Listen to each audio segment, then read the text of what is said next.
오늘은 굉장히 낯선 주일입니다. 앞으로 이런 주일이 더 이상 없게 되는 마음으로 이런 주일을 범교계 차원에서, 전 세계 교회 차원에서 지키고 있습니다.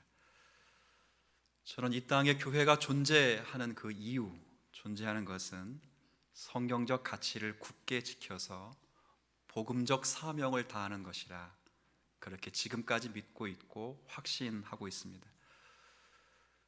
그런데 요즘 들어서 반성경적 가치로 교회로 하여금 복음적 사명을 다하게끔 하는 일에 많이 힘들게 하는 일들이 지금 벌어지고 있습니다. 그 중에 오늘 주의를 지키면서 함께 생각해야 될 것은 그 하나가 낙태법 개정안입니다. 새벽 예배를 통해서 줄곧 우리는 오랜 동안 기도해 왔고, 여기도 서명을 우리 교회가 이미 한 적이 있습니다. 작년 봄, 그러니까 2019년 4월이죠. 4월에 헌법재판소는 현재의, 지금까지의 낙태법에 대해서 헌법 불합치 판정을 내렸습니다. 이 헌법 불합치 판정은 사실상 현재 낙태법이 위헌이라는 그런 판정입니다. 동시에 특정 시점까지만 유효하다는 그런 판결이에요. 그리고 그 특정 시점이 이제 한 달 정도 남은 올해 말 2020년 12월 31일까지입니다. 현재까지의 낙태법은 1953년도에 규정되었더라고요. 그 규정된 상황을 보면 형법상 낙태죄와 관련된 조항은 두 가지였습니다. 첫 번째는 자기 낙태죄라고 해서 낙태하려고 하는 여성들이 받는 죄였어요. 낙태한 여성을 1년 이하의 징역이나 200만 원 이하의 벌금으로 처벌하도록 하는 규정이 있었습니다. 그리고 둘째는 동의 낙태죄라고 해서 그 낙태를 동의해 준 의사들이 받는 처벌이었습니다. 수술한 의사도 2년 이하의 징역으로 처벌하도록 규정했습니다. 낙태를 규정해 놓은 것입니다. 물론 그렇다고 해서 모든 낙태를 금한 것은 아닙니다. 또 모자보건법이라는 것이 있어요. 모자보건법에 의하면 지금까지 여기 몇 가지 경우가 있는데, 우생학적, 유전학적 정신장애 혹은 신체 질환, 그리고 전염병의 질환이 있을 경우에는 낙태를 허용했습니다. 강간, 그리고 중강간과 같은 성범죄에 의해서 임신이 될 경우에는 지금도 낙태가 허용이 됐었습니다. 인척간, 그러니까 친인척간 임신인 경우, 그리고 모체 건강, 그 어머니의 건강을 심각하게 해칠 우려가 있을 경우 의사의 소견을 따라 낙태가 허용되기도 했습니다. 그런데 이번에 위헌 판결을 내린 것은 이 모자보건법을 위헌 판결을 내린 것이 아니고, 아까 제가 읽어드렸던 기존의 낙태법 1953년도에 규정된 자기 낙태죄와 그리고 동의 낙태죄가 위헌 판결을 낸 것입니다. 위헌 판결이 나게 된 근거를 다음과 같이 명시했는데요, 그 명시된 한 문장만 제가 읽겠습니다. 현재 낙태법이, 제가 아까 두 가지 낙태법 읽어드렸잖아요. 그 낙태법이 태아 생명에 지나치게 우위를 둔 법이어서 여성의 자기 결정권을 상당하게 손상시켰다. 그러니 이제는 여성의 자기 결정권을 더 존중히 여기겠다, 이렇게 한 거예요. 그래도 기존의 법은 여성의 인권보다는 태아의 생명에 더 포커스를 맞췄다면, 위헌 판결을 내서 개정하려고 하는 법은 태아의 생명보다 여성의 자기 결정권, 자유, 인권에 더 포커스를 맞추었다는 거지요. 이것이 헌법의 정신에 맞다고 본 겁니다. 이 판결은 7대2로 결정이 되어서 작년 4월에 이미 위헌 판결이 났습니다. 그리고 특정 시점까지는 현재 낙태법이 유효되지만 그 시점이 지나면 위헌이 되어서 무효가 됩니다. 그 시점이 바로 올해 말, 한 달하고도 일주일 정도가 남아 있습니다. 그렇기 때문에 정부도요, 여러 부처와 협의해서 낙태법을 개정하는 안을 마련했습니다. 해서 작년 제가 새벽 예배 때 한번 이야기 드렸는데, 지난달 10월 7일, 약 40일 전에 고시했습니다. 국회가 이 연말 안에 이 법을 처리하려고 하는데요, 그래서 오늘 한국교회는 이 개정안의 위험성을 알리고 태아 생명을 존중히 여겨서 낙태가 무분별하게 일어나지 않도록 하는 차원에서 이런 주의를 보내고 있습니다. 한국교회 총연합회와 범교회적으로, 그리고 저희 개혁파 보수주의가 속한 대신, 고신, 합신 이 세 개 교단이 성명서를 내고 11월 중으로 이렇게 생명 존중 주일로 지킵니다. 개정되는 법의 핵심은 다음과 같습니다. 그림 하나 보시죠. 글씨가 잘 보이시나요? 네. 너무 무겁게 이렇게 이제 같이 어두운 이야기 한다고 너무 무겁게 이렇게 보지 마시고 일단 한번 기도하는 마음으로 한번 좀 보셨으면 좋겠습니다. 일단 임신 14주까지는 자율적인 낙태가 허용됩니다. 개정안이 되면, 그러니까 14주까지는 미성년자도 부모의 동의 없이 누구나 그 산모가 그냥 낙태하겠다 하면 자율적으로, 의사가 거부하면 의사가 법적 구속을 받습니다. 그러니까 동의해야 됩니다. 14주까지는 숙려 기간이 필요 없이 무작정 산모에 의해서 낙태가 허용되고, 그리고 14주부터 24주까지, 맞죠? 24주까지, 그러니까 6개월까지는 하루 24시간의 숙려 기간을 통해서 조건부로, 14주까지는 무조건적으로, 그리고 6개월까지는 조건부로 허용된다는 겁니다. 그 조건부가 굉장히 이제 아주 그냥 저는 개탄을 금치 못한 겁니다. 지금의 조건도 있습니다. 아까 모건보자법 읽어보셨죠? 네, 죄송합니다. 모자보건법. 제가 너무 흥분을 했습니다. 모자보건법 보셨잖아요. 기존에도 낙태가 아예 반대되는 것은 아닌데 그 모자보건법이 충분히 있었습니다. 근데 여기에 더해서 개정안의 핵심은 하나를 더 추가했습니다. 사회 경제적인 이유를 집어넣었습니다. 기존의 법으로 낙태가 허용된 것이 분명히 있었음에 불구하고 하나를 더 집어넣은 것이 사회 경제적인 이유입니다. 그리고 사회 경제적인 이유는 사실은 개인은 삽니다. 개인. 예를 들면 이것도 됩니다. 아이가 있는데 6개월이 됐습니다. 근데 직장에 붙었습니다. 직장을 다니고 싶으니 나 지금 사회생활 하려고 하니까 아이가 지금 나면 안 됩니다. 낙태가 허용되는 것입니다. 그렇게 안 하면 의사가 법적인 구속을 당합니다. 그리고 내가 아이를 원치 않는다. 나 행복하게 살고 싶다. 더 건강하게 살고 싶다. 지금의 재산으로는 아이를 양육할 수 없다라고 생각하면 그냥 다 낙태시킬 수 있습니다. 전면적으로 허용된 겁니다. 이게 무슨 의미인가? 이것은 낙태를 전면적으로 허용하겠다 그 말입니다. 더욱이 미성년자는 부모의 동의 없이 6개월까지 그렇게 허용시키겠다 이제 이겁니다. 제가 지금 말씀드리고 싶은 것은 낙태의 법적 테두리를 지금 말씀드리려고 하는 것이 아니고 그보다 더 근본적으로 다만 기독교인들이 더 중시하고 더 깊이 생각해야 될 것은 태아도 완전한 생명체라는 것을 제가 오늘 여러분에게 꼭 말씀드리고 싶습니다. 그래서 무분별한 낙태가 발생하지 않도록 하기 위함입니다. 여러분, 태아도요 시작부터 하나님이 주신 소중한 생명입니다. 태아의 생명을 태할 권리가 어느 누구에게도 없습니다. 생명은 다 소중한 것입니다. 영상 하나 볼 텐데 조금 끔찍하더라도 같이 한번 시청했으면 좋겠습니다. 한번 보시죠.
끔찍한 영상 하나를 여러분이 좀 보셨습니다. 충격을 금할 수 없는 영상인데요. 제가 지난달 국민일보를 좀 읽다가 충격적인 기사를 좀 읽었습니다. 무슨 기사냐면 지난달 기사에 2017년도 1월 국회 토론회에서 있었던 한 사안을 이제 기록한 기사입니다. 거기 보니까 대한산부인과 의사회 발표가 있었는데 그 발표에 의하면 낙태가 하루에 3,000건, 그러니까 연간 약 110만 건에 이른다라는 발표가 발표되었습니다. 하루에 3,000명의 태아가 세상에 빛도 보지 못한 채, 그러니까 엄마의 뱃속에 죽어가고 있다 그 말이죠. 어쩌다 이런 현상이 벌어졌을까, 그죠? 그건 생명 경시 현상 때문입니다. 제가 더 충격적인 이야기를 드리면 이 110만 명 태아 중에 기독교인 부모가 상당수라는 게 더 충격적이었습니다. 그건 제가 전문을 읽어드리지 않겠습니다. 어쩌다 이렇게 되었는가? 생명 경시 현상 때문입니다. 그런데 이제 낙태법이 개정되게 되면 더 많은 태아들이 정말로 합법적으로 죽어가고 말 것입니다. 그래서 낙태법의 개정에 대한 심각성을 알리고요, 생명에 대한 성경적 가치를 굳게 지키기 위해서 교단이 태아 생명 존중주일로 정한 것입니다. 그렇다면 기독교에서는 지금까지 현재의 낙태법, 1953년도에 규정한 그 낙태법을 어떻게 이해하고 있었을까요? 사실 저희 같은 기독교는 이 법을 전통적으로 태아의 생명을 보호해 줄 수 있는 안정장치로 이해했습니다. 왜냐하면 아까 위헌 판결할 때 위헌 판결의 근거가 뭐였어요? 기존의 낙태법이 태아의 생명을 여성의 자기 결정보다 더 존중히 여겼다라고 말했기 때문에, 그렇죠? 하여튼 여성의 자기 결정보다는 뭐는 더 존중히 여겨줬어요? 태아의 생명은 존중히 여겼어요. 생명. 그래서 지금까지의 기독교가 이전까지의 낙태법이 마음에 들어서가 아니라 태아의 생명을 보호해주는 안전장치로는 이해를 했다 그 말입니다. 근데 개정안은 정반대의 생각에서 출발합니다. 거기서 생각의 출발의 시점은 태아는 생명이 아니라는 거예요. 태아는 세포 덩어리이고 산모의 부속물이라는 거예요. 산모의 부속물이기 때문에 그러니까 부속물이 몸의 부속물 일부이기 때문에 몸의 일부인 그 부속물을 몸의 주체인 산모가 자기 결정권에 의해서 뗄 수 있다고 생각한 거예요. 그렇게 결정해 버린 것입니다. 왜냐하면 완전한 생명체가 아니고 세포로 보기 때문입니다. 자, 그런데 우리는 이 세상의 헌법보다 더 중요한 게 하나님의 법인 줄 믿습니다. 성경은요 그렇게 말하지 않습니다. 그래서 제가 이런 주의를 보냅니다. 정말 해도 안 되는 일이기 때문에 제가 하나님의 말씀에 양심의 가책을 느끼고 목사로서 바른 말씀을 파수해야 되기 때문에 제가 사실은 목소리를 높여서 이 주의를 자원해서 지킨 것입니다. 성경은 뭐라 말할까요? 인간의 생명이 시작된 것이 사실은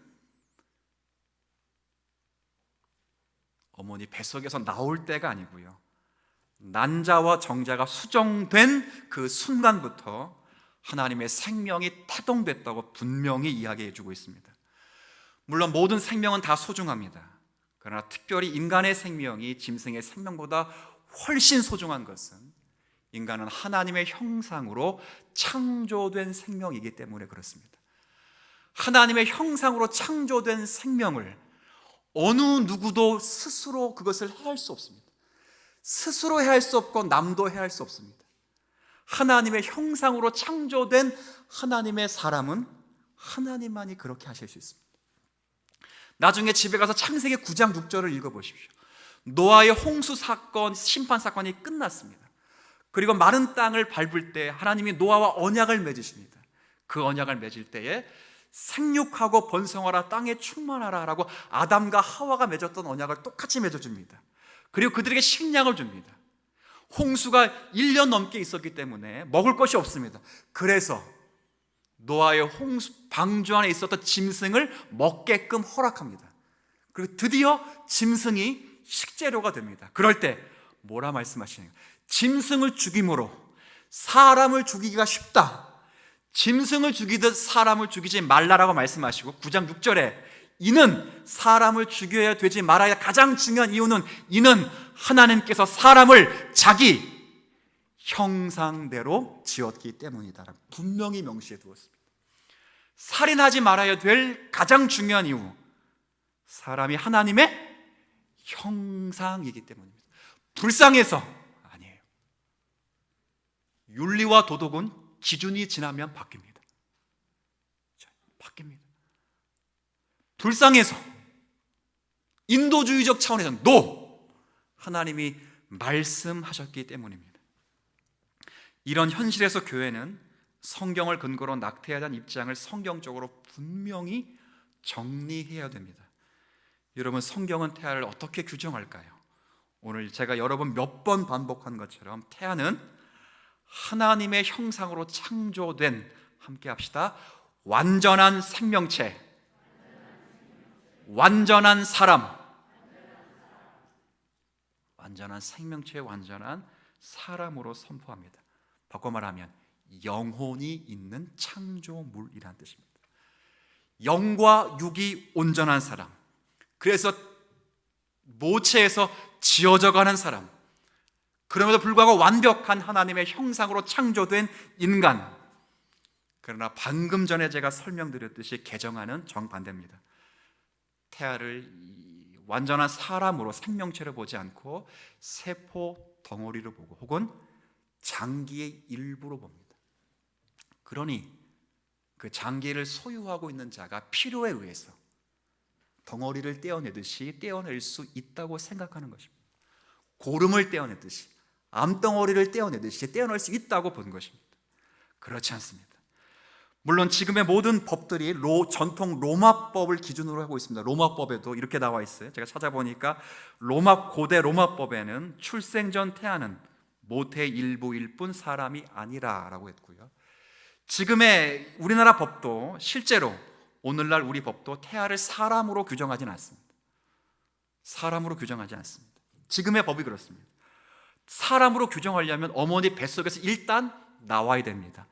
나오고도 사람이 아니면, 나오고 스스로 자가 호흡이 가능할 때, 그때 비로소 뭐라고 인정해 준다고요? 사람.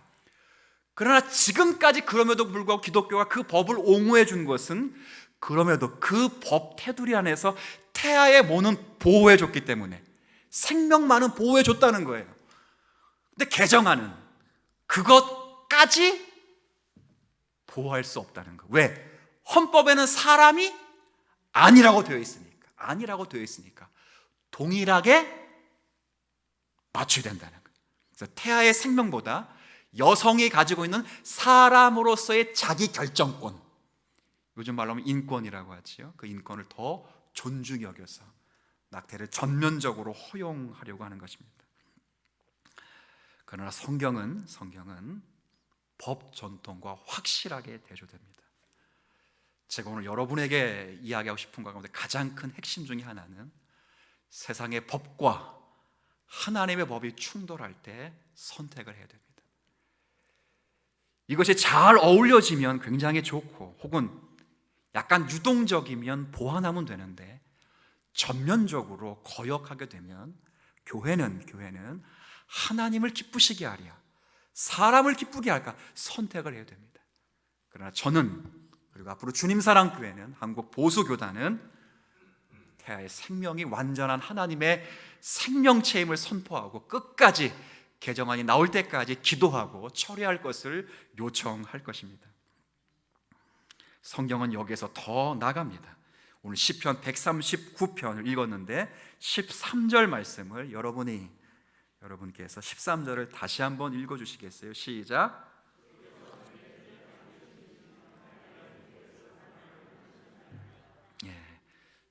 139편이 누구의 시냐면 다윗의 시입니다. 다윗. 그러니까 나가 두 번 나오는데 그럼 나는 누굴까요? 다윗이겠죠. 다윗이 썼으니까. 근데 잘 보면 현재 나가 과거의 나를 부릅니다. 생각합니다. 나가 두 번인데 한 번은 현재의 다윗, 나이들은 나고 다윗이고, 하나는 엄마의 뱃속의 다윗입니다. 놀라운 건 히브리에서 동일 인격 대명사를 씁니다. 그렇죠? 굉장히 중요한 겁니다. 현재의 다윗이 모태에 있을 다윗을 볼 때 불완전한 나가 아니라 동일 인격 대명사를 써서 완전한 사람으로 보는 거예요. 어디서 완전한 사람이 됐다? 어디서 내가 완전한 사람이 됐다고요? 모태에서. 그렇게 된 거예요. 다윗이 모태에서 완전한 사람이 되었다고 선포하는 거예요. 그리고 조금 더 나가면, 오늘 시편은 아니지, 여기 139편은 아니지만 71편에 보면 그런 태아에게 영혼의 활동이 있다고 말합니다. 앞에 자막 보세요. 시편 71편 6절입니다. 6절. 내가, 여기 71편도 우리 성경에는 누구의 시라고 규정되어 있지 않지만 전통적으로는 다윗의 시로 저희들이 받고 있습니다. 저도 다윗의 시를 믿고 있고요. 아까 다윗이 자기가 어디서 완전한 사람으로 완성됐다고요? 모태에서 완전한 생명체로, 사람으로. 그런데 잘 보세요. 그 모태에서부터 주님을 뭐 했어요? 의지하였다. 주님을 뭐 했어요? 의지했다고요. 나의 어머니 태에서부터 주께서 나를 택하셨사오니 나는 항상 그 태에서부터 주님을 찬송했다는 거예요. 누가복음 1장 15절 한번 읽어볼까요? 여기서 누가복음 1장은 주의 사자가, 천사가 사가랴에게 나타나서 엘리사벳을 통해서, 아내를 통해서 세례 요한이 출생될 것을 예고하는 내용이에요. 여기 그가라고 하는 건 세례 요한입니다. 제가 읽겠습니다. 이는 그가, 세례 요한이 주 앞에 큰 자가 되며 포도주나 독한 술을 마시지 아니하며 나지린이 되라, 그 말이죠. 같이 있습니다. 모태로부터 성령의 충만함을 받아. 다윗은 모태에서부터 주님을 의지했고, 세례 요한은 모태에 있을 때부터 성령으로 충만했던 기록이 있습니다. 즉 성경은 태아도 주님과 교통할 수 있고, 성경은 태아도 어머니의 신앙의 몸짓을 통해서 성령 충만 받을 수 있다. 믿으십니까? 이게 어떻게 가능할까요? 이 태아에게도 완전한 영혼이 있기 때문입니다. 영혼이 있다고. 영혼. 지금의 개정하는 몸의 일부라고 생각해요. 일부. 떼어내면 그만이에요. 저의 고름이 있어요. 종기가 있어요. 떼어냈어요. 거기다가 종성아 그럴 수 없잖아요. 그렇게 본 거예요. 그러나 그가 주를 의지하고 그 태아가 성령의 충만함을 입었다는 것은 그가 한 영혼이 분명히 있는 온전한 사람이라는 거예요. 사람. 장기의 일부가 아니라, 세포의 덩어리가 아니라, 그 세포가 점점 커지는 것이 아니라, 정자와 난자가 수정된 그 순간부터 하나님의 완전한 형상으로 창조된 영혼이 있는 전 인격체임을 믿으시기를 바랍니다. 성경의 권위라고요. 성경의 권위. 믿지 않으면 그대로 일어나 나가셔도 돼요. 성경의 권위인 것입니다. 성경의 말씀인 것입니다. 영혼이 없다면 어찌 모태에서부터 주를 의지할 수 있겠습니까? 영혼이 없다면 모태에서부터 어떻게 주께 성령의 충만함을 받을 수 있겠습니까? 영혼이 있는 완전한 인격체입니다. 더불어 하나님께서는 모태에서 우리의 신체가 온전케 되도록 만드셨습니다. 방금 전에 시편 139편 13절을 함께 읽었는데 제가 한번 또 읽어드리죠. 주께서 내 내장을 지으시며, 과거형으로 되어 있습니다. 나의 모태에서 나를 만드셨나이다 라고 되어 있습니다. 15절은 새 번역으로 이렇게 되어 있습니다. 모태에서 나를, 새 번역입니다. 조립하셨으니 내 뼈 하나하나도 주님 앞에서 숨길 수 없나이다. 숨길 수 없는 이유는 나를 조립하신 분이 누구시기 때문에, 하나님. 어디서 했다고요? 모태에서 한 것입니다. 그렇다면 생각해 보십시오. 산부인과에서 낙태 수술을 하면서 가위로 팔 다리를 잘라서 몸통을 강제로 어머니 자궁 밖으로 끄집어내는 것은 어떤 의미가 있을까요? 모태에서 태아를 또 태아의 육체를 빚어가시는 그 완벽한 하나님의 형상으로 창조된 그 영혼인 전 인격체를 죽여버리는 살인과 똑같은 것입니다. 아까 영상 보셨죠? 낙태 수술할 때 어머니 자궁에서 가위를 피해서 이리저리로 도망다니는 태아의 모습을 영상으로 여러분이 확인할 수 있었습니다. 살기 위해서 도망다니며 몸부림치는 태아를 강제로 죽이는 것입니다. 하나님께서는 우리가 어머니 모태에서 잉태되기 전에 우리를 아셨고 택하셨다고 말씀하십니다. 그런 의미에서 저는 개인적으로 그리고 범교회적으로 신앙적으로 생각할 때 교회가 태아를 죽이는 이 낙태에 침묵한다면 하나님의 말씀을 알고도 의도적으로 입을 닫는, 그리고 부작위죄라고 하지요. 마땅히 해야 할 일을 하지 않는 그런 죄를 지고 말 것입니다. 그럼 여러분이 한번 물어보실 거예요. 목사님, 그러면 아예 성경에 낙태하지 말라고 꼭 이렇게 끄집어서 못 박아 두시면 참 좋겠는데 왜 그렇게 하지 않았을까요? 그건 당연한 것입니다. 그렇게 하지 않은 이유는, 성경이 낙태에 대해서 규정하지 않은 이유는, 별도로 두지 않은 이유는 당연히 태중에 있는 태아를 생명으로 봤기 때문입니다.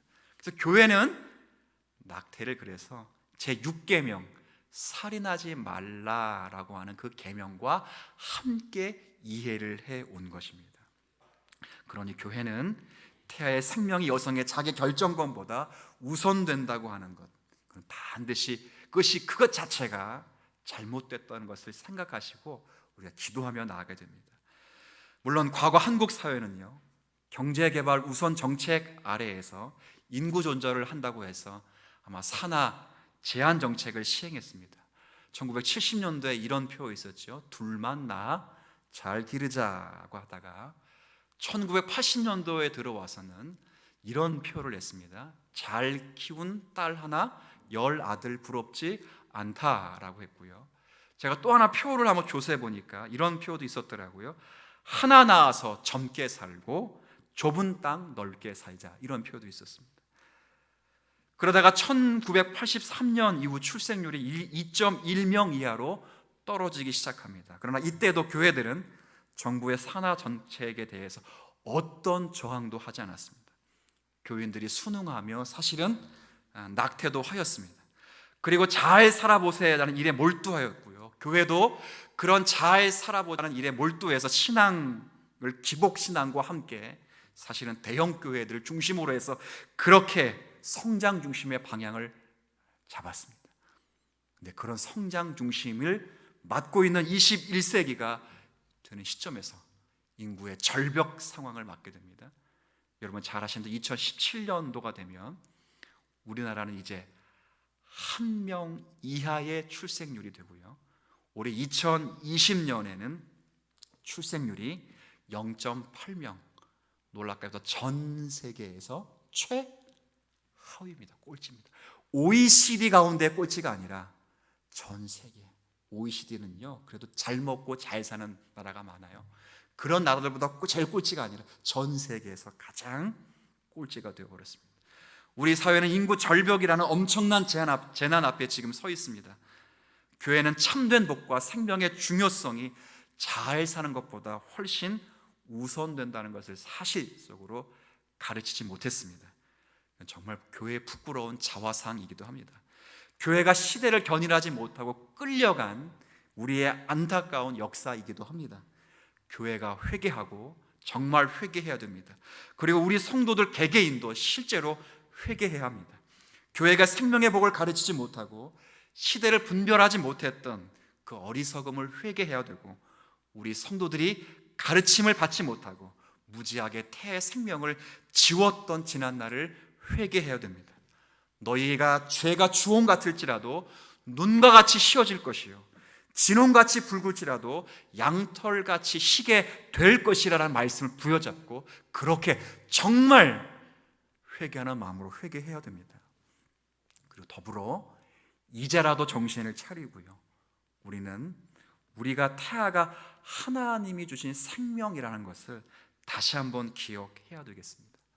세상의 법 개정은 분명히 숫자의 힘에 의해서 결정됩니다. 그러나 하나님을 믿는 하나님의 백성이 하나님의 숫자에 의존하지 않고 하나님의 말씀을 의존해서 그 말씀을 지키기 위하여 태아의 생명을 존중히 여기면 하나님은 역사하실 수 있고 그렇게 하실 줄로 저는 확실히 믿습니다.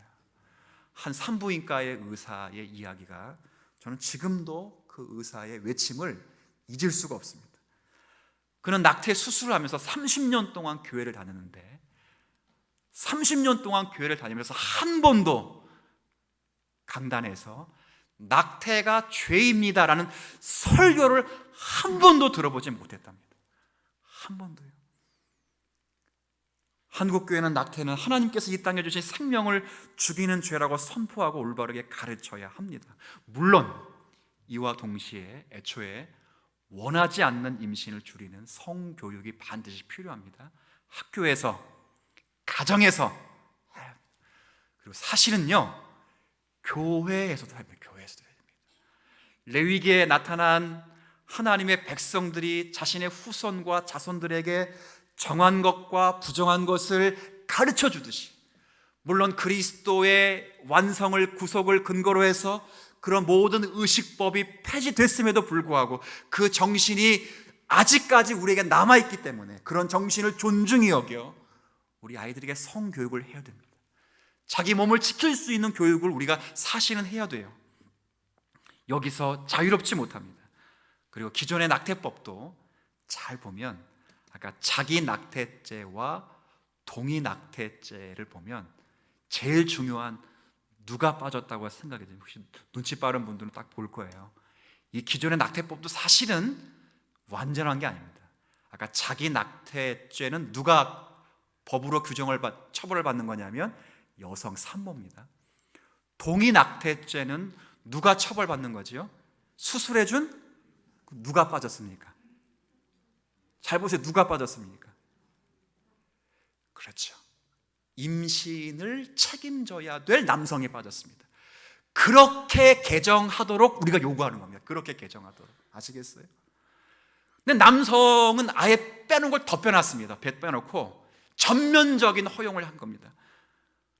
사실은 남성의 책임을 져야 됩니다.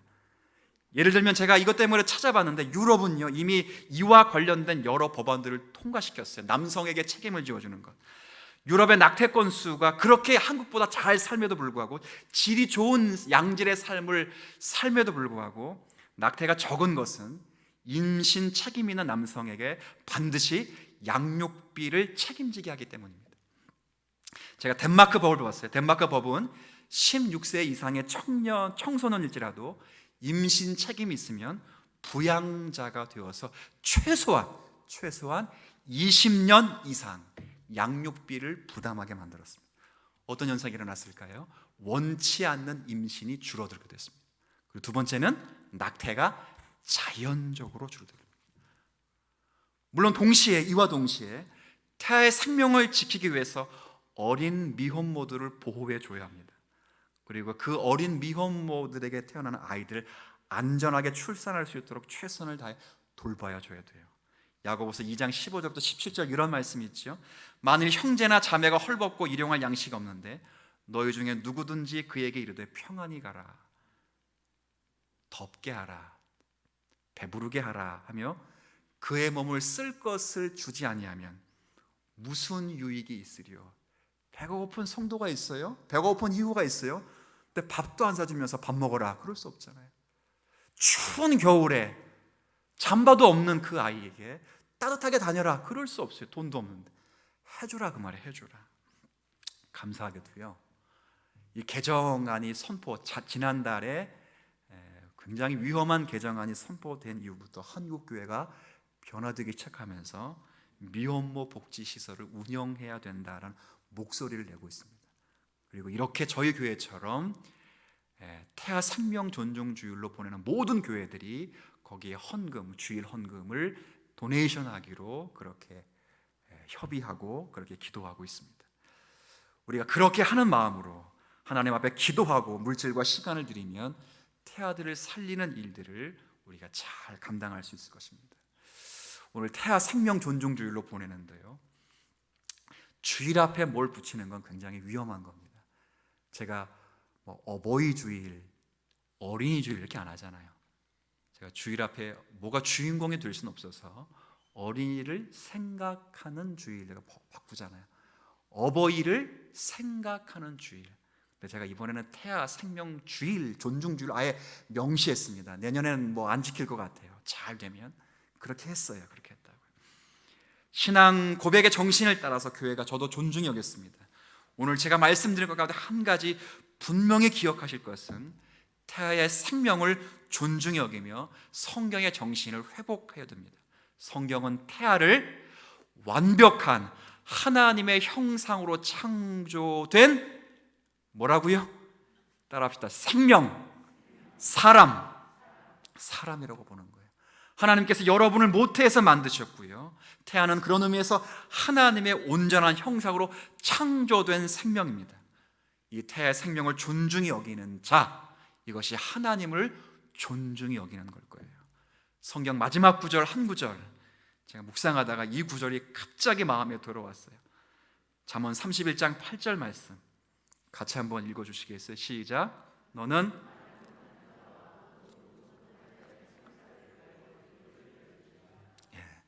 옛날에는 말 못하는 자, 그리고 고독한 자, 이런 분들이 과부, 고아, 결손 과정 이렇게 생각했어요. 근데 지난 한 주간 동안 이 말씀 묵상하다가 여기 정말 말 못하는 자 누구예요? 태아야. 살기 위해서 그렇게 몸부림치는데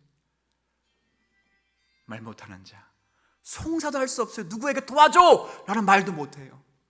성경은 그런 자에게 입을 뭐라고 되어 있어요? 열지니라. 기도하라, 외쳐라. 그 태아의 비명소리를 교회가 대신 질러줘라. 그 태아에 살고 싶다고는 그 외마디 비명을 교회가 침묵하지 말고 하나님의 법에 근거하여 외치라, 기도하라. 그러면 하나님이 역사하실 것이다. 그게 우리가 갖춰야 되는 거예요.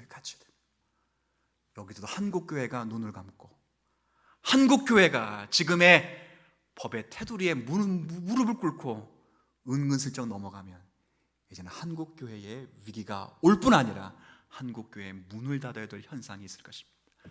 오늘 제가 이렇게까지 강조함에 있어서 여러분이 기도해 주시고 한 달하고도 한 주 남았습니다. 그 개정안이 제가 방금 전에 좋은 개정안처럼 남성에게도 책임을 전가하는 그런 쪽으로 개정될 수 있고 태아의 생명을 존중히 여기는 그 가치가 보존될 수 있는 개정안이 통과될 수 있도록 기도하시면서 목소리를 높이시면서 외치시면서 하나님께 나아가면 반드시 역사할 줄로 믿습니다. 기도하겠습니다.